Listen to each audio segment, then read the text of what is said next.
Hooray for Diffendoofer Day by Dr. Seuss, with some help from Jack Prelutsky and Lane Smith.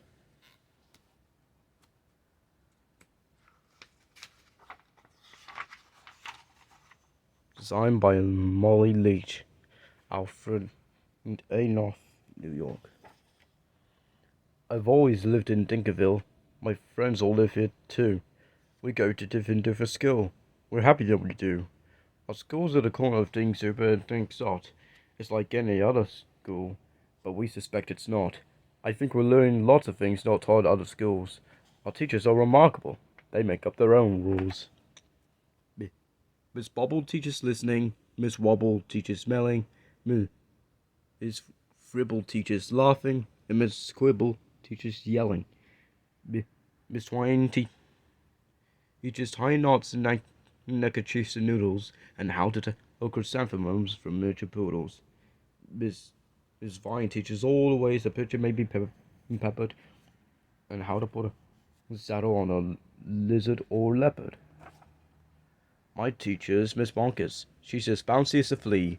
I'm not certain what she teaches, but I'm glad she teaches me. Look, she chirps. I'll show you how to tell a cactus from a cow. Then I shall instruct you why a hippo cannot hope to fly.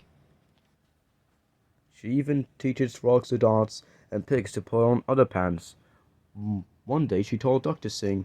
Miss Bonkers teaches everything. Of all the teachers in our school, I like Miss Bonkers best.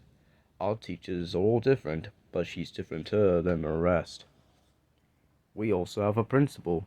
His name is Mr. Lowe. He's the very saddest man that any of us know. He mumbles, "Are they learning this and that and such and such?"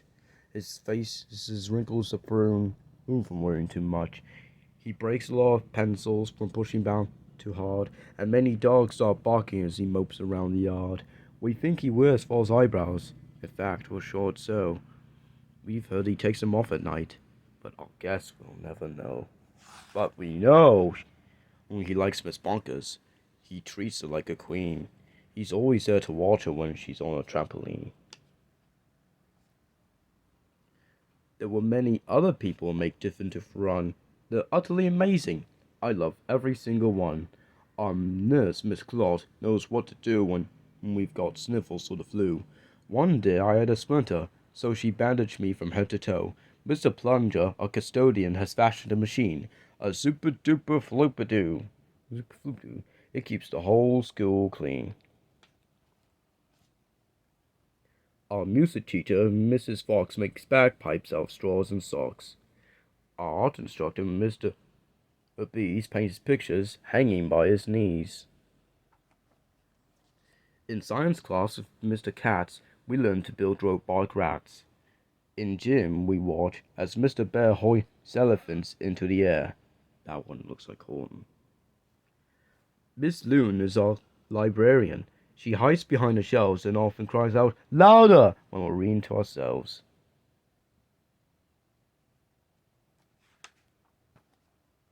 We have 3 cooks, all named McMunch, who merrily prepare our lunch. They make us hot dogs, beans, and fries, plus things we do not recognize. And as they cook, they sing a song, not too short and not too long. Roast and toast and slice and dice. Cooking lunch is oh so nice. We were eating the concoctions, telling jokes and making noise when Mr. Lowe appeared and howled, "Attention, girls and boys!" He began to fuss and fidget, scratch and mutter, sneeze and cough. He shook his head so hard we thought his eyebrows would come off. He wrung his hands, he cleared his throat, he shed a single tear, then sobbed, "I've something to announce, and that is why I'm here. All schools for miles and miles around must take a special test to see who's learning such and such, to see which school is the best. If our school does not do well, then it will be torn down, and you'll have to go to school in dreary Flobbertown." "Not Flobbertown!" we shouted, and we shuddered at the name, for everyone in Flobbertown does everything the same. It's miserable in Flubbertown. They dress in just one style, they sing one song, they never dance, they march in single file. They do not have a playground and they do not have a park. Their lunches have no taste at all. Their dogs are scared to bark. Miss Bonker rose. Don't fret, she said. You've learned the things you need to pass the test and many more. I'm certain you'll succeed. We've told you that the earth is round, the red, white made pink, and something else that matters more. We've told you how to think. I hope you're right, sighed Mr. Lowe. He shed another tear. The test is in 10 minutes, and you're taking it right here.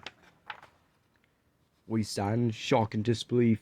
Oh no, we moaned. Oh no. We were even more unhappy than unhappy, Mr. Lowe. But then the test was handed out. Yahoo! We yelled, Yahoo! For it was filled with all the things that we all knew we knew. There were questions about noodles, about poodles, frogs, and yelling, about listening and laughing and chrysanthemums and smelling. There were questions about other things we've never seen or heard, and yet we somehow answered them, enjoying every word. 1 week later, after recess, Mr. Lowe meandered in. We've never seen him smile before, but now he wore a grin. He soon began to giggle, then his giggle grew by half, and then it really happened. Mr. Lowe began to laugh. Oh, you've saved our school! You've saved our school! He jubilantly roared. We've got the very highest score. He drew it on the board. 10,000,000%. Miss Bonkers did some cartwheels till her face turned cherry red, and she bounded up to Mr. Lowe and kissed him on the head. Hooray, hooray, she shouted. I'm so proud I cannot speak. So she did another cartwheel, and she pecked him on the cheek. Coughed Mr. Lowe. You all deserve a bow. I thus declare holiday. It starts exactly now. Because you've done so splendidly in every sort of way, this day forever shall be known as Diffendoofer Day. And furthermore, I promise I won't ever wear frown. For now I know we'll never go to dreary Flobber Town. Then we held a celebration. There was pizza, milk, and cake. Like everyone, I ate. Marching got a bellyache. We laughed and whooped and hollered the entire school day long. Then we all sang triumphantly the Diffendoofer song. We love you, Diffendoofer school, we definitely do. Sure, you guys know what a school is anything like you. You're globulous. Each day we love you more. You're the school we treasure and unceasingly adore.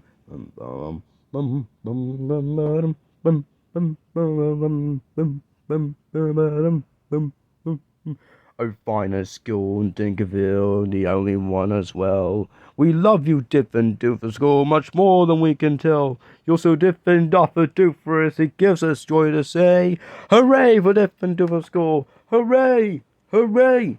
Hooray! How this book came to be.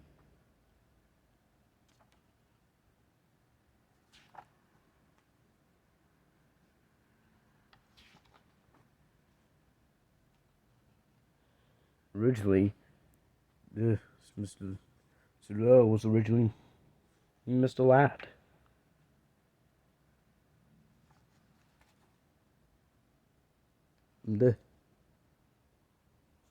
There was originally a janitor, Mr. Snow, dresses like an Eskimo. Oh, for some strange reason, we will never know. But we do know that this... Wait, now I know. He was scrapped due to the Eskimos.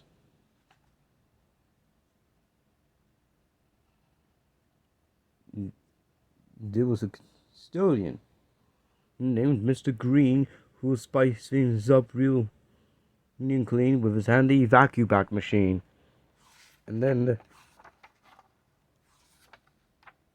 then we have to keep Miss Bonkers very long and well so she can ring the assembly bell. And she's the one who teaches how to tell a cactus from a cow. Great things we never knew till now.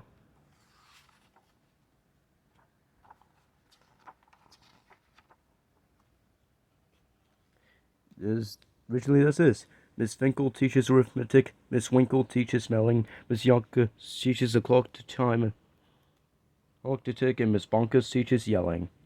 On a school of life, which is the same for all the places you'll go, I think Miss Bonkers' class and all the graduates of Diffendoofer School would indeed succeed. 98.75% guaranteed. So thank you, Jack and Lane, for making it possible for Miss Bonkers to have a day in class. Shulman, New York, April 1998. In memory of Dr. Seuss. The end. No Muslims were harmed in the making of Diffendoofer School.